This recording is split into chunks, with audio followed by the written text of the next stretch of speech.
la justice point d'interrogation. Pape Djibril dégg nga wane war na ko bëgg esquiver amul problème. le droit d'aînesse aussi war na jëriñ. Birima jël jox grand yi ba pare. Birima. ayca comme ça non affaire dafa tàng. maa koy naan. le temps de la justice pour yow. xam nga gannaaw coow li yëpp. procureur ak li mu wax waaw xam nga dama dëgg. léegi dugg nañ ci li procureur wax. ñenn ñoo njëkk a demandé ñu ne procureur jël dossier bi. bi ñu fi ne cap képp ku wax Sénégal tegaatal kaset bi lan nga wax ne procureur jël dossier bi. loolu la ñëpp wax journaliste yi wax loolu lañ doon wax. maar kii bokk rumati malal maam yi loolu doon wax moom la ñi parce que loolu mën a am ci ñaar rek moo fi mën a nekk xam nga wax moom da ngay toj leen bi mu leer lu toll ni am na ci réew mi ñii d'accord ñii d'accord ñu yoon a koy atte mbaa fital jóg amul troisième alternative lii xew na ñii mer na ñii mer ñu yoon a ko mën a atte ku ne yow ci yoon wala nga nekk ko bañ sam réew wala nga am leneen loo bëgg jëlee nga naay xeex amul leneen kon ñëpp a bàyyi woon beneen alternative bi demandé yoon jël dossier bi maa ngi dégg sax ñu ni dañ ni waruñu wax ku nekk bu mu wax bu li tax procureur ne ku bëgg a dem na ñëpp dem kii am nañu koy kaas mais man loolu dama bëgg ñu wax ñu expliquer mu gën a weer sama bopp.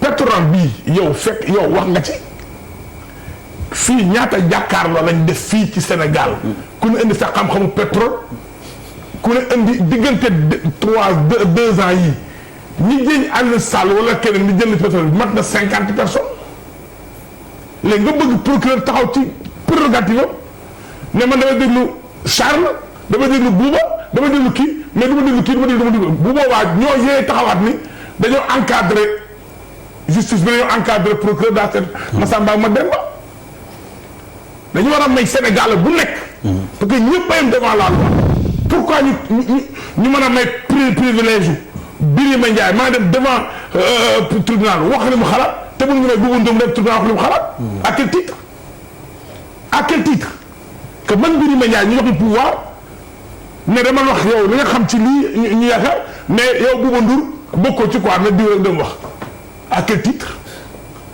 lii ñëpp la intéressé ñëpp la ko moom keroog bi may wax fii barki démb lan laa waxoon fii dama leen ni bis bu ma leeree ni Aliou Sall dafa jël xaalisu réew mi gënuñu nag lu ma wax keroog maa jiite reyante bi maa jiite wax ji damay xeexi ak ku man doon ci réew mi man ku ma wóor naa ne xaalis Sénégal man ñu xeex mais lan ma bu tax ñooy bàyyi nga def ko xaalis mais dañoo jiiñ lu wax jib na ñaari fi ne ki mu doy mu gëm ko ki mu doyul gëm ko yoonee leeral la yëpp nag pour yar na ko leer mooy da ngay may ñëpp avant ñu mati occasion mooy indi li mu wax bu dee mais waa dig police mënuñu contenir mënuñu enquête li fi ci police yëpp añu xarit mënuñu enquête ku bëgg a wax nga ñëw wax sa xalaat mënuñu ko kon lu ñuy fay suñu police ay suñu nit ñëpp ay weeru dee et puis loolu ngeen dox nañ daay ba loolu am ñu gis bu fi am que tout le monde dem diw jël nga ku ne ñaata tax taxaw ne j'ai des preuves que Aliou Sall a détourné l'argent du pays ñaata ko fi ci réew mi ñu ko fa bari na ñoom am ñoo xam ne ñu ko assumé ba léegi am ñu ko assumé ba léegi duñ leen jox occasion yi même génn preuve yooyu ba pare la procureur wax bu ngeen ñu ko joxee par nag léegi yéen ñu topp fii procureur mën na fi wax bu fi génnee ëllëg dafa point de presse wax loo xam ne la bokkul la nga ko waxoon kenn moo téye sax nga doo ko wax nga génne ko journaliste yi yàq bi nga jox leen ab document ñu ko tay ci journée à la une suba boo joxee document justice. mais loolu mooy suñu traité wuñu ko oui bu traité wuñu ko mais bu procureur waxee le contraire ak li nga xam ne moom nga joxe woon mais nga jox ko journaliste bi gën ko réew à télé juste bi gën a rëy ci réew mooy bi gën a réew rëy mooy la population sénégalaise la donc yëf yi bu fekkee ni dëgg rek a tax nit ñi jëpp suñu njëriñ réew rek moo tax ñu jóg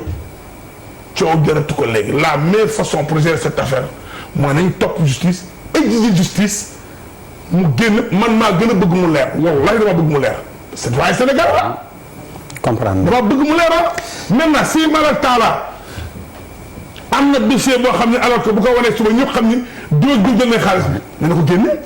Malal comme yow la laaj su ko tribunal waxul mais mu taxaw génn ko ci journée ñu gis ko. comme yow la tudd. am benn gars ay ci jëlal. sa benn gars ñoo nekk doon université il s'appelle Babou Rahim. Babou Rahim. dafa daan Rahim. non sax. Babou mooy Rahim. am na ba sa Rahim. am na man du ma nandi te du ma rappé. Babou Dibi. léegi moom Babou Rime c'est le boucher des rimes. ça veut dire le boucher des rimes. non Malal loo aña tey. non déglu ma bàyyi ko mu wax Babou kooku daf ma mus a jàngal bi ñuy nekk université Cheikh Anta Diop mu ne ma bu nit di wax di yuuxu kenn du ko dégg mais booy wax ndànk yow la ñuy dégg.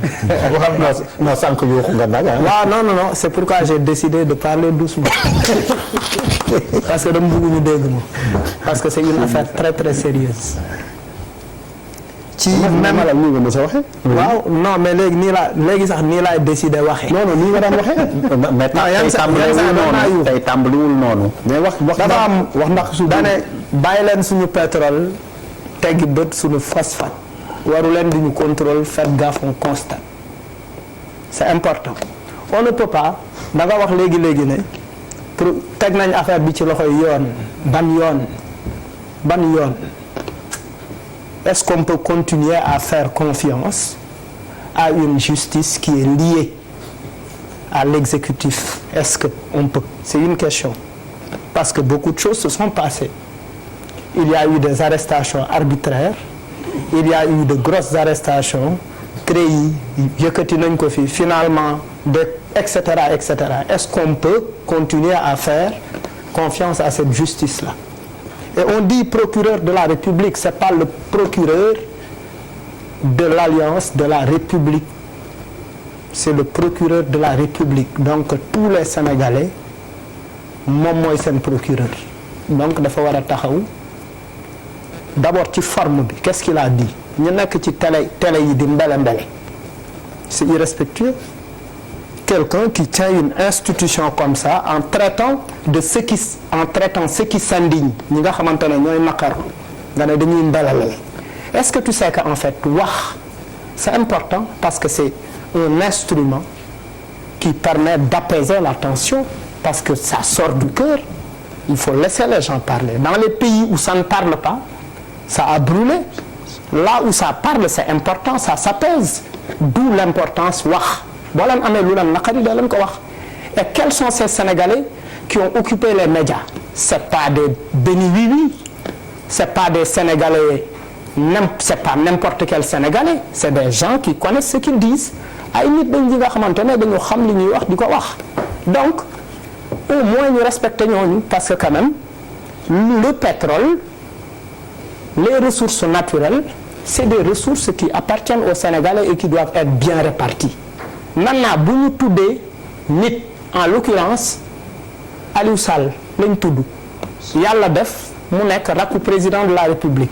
Il est très difficile de distinguer de distinguer séparer deret ak République. C'est parce que du moment où parce que le président Macky Sall il s'est plusieurs fois wax na fi je ne nommerai pas un membre de ma famille par décret wax na fi affaire yooyu yëpp ñu génn ko weesu nañ ko. Mais ñu ngi tey BBC c'est une chaîne quand même sérieuse qui a fait des révélations très très importantes. balaa ñuy wax Sénégalais yi c'était la justice qui devait s'autosaisir sur cette question. La justice ne devrait pas attendre que mu nekk une demande du président de la République. Parce que dans cette histoire Aliou Sall met mal à l'aise son grand frère qui a osé parler de rambaaj et de nafiq le jour de la Korité. Et je pense que les Sénégalais ne méritent pas qu'on leur parle comme ça. Comme tu le dis, si tu estimes qu'il a été bien élu par les Sénégalais, d'accord, bu ñu waxee ni jàpp nañ ne dañ ko bien élire, c'est encore une raison bu war a tax dans cette gouvernance des ressources là affaire bi am transparence. Ce que les gens demandent pour la justice est la transparence dans la gestion des ressources. Et les ressources n'appartiennent pas à... Parce que vous ne voyez pas, les jeunes continuent de mourir dans le désert. Ils sont esclavagisés dans le désert de la Libye. Hein? Ils sont sodomisés, ils sont faits... lu nekk lañ leen di def ci biir àll bi. Donc, pensons à cette jeunesse-là. C'est quand même capital et important. Bu ñu delloo ci mënuñu taxaw man quand je pense à Baye Diallo Guédiawaye le dëkk c'est pas un nom que j'invente. Il a été arrêté, accusé. Instant bii nii il a fait 4 ans il n'a pas tëj nañ ko sax déjà tëj nañ ko 10 ans.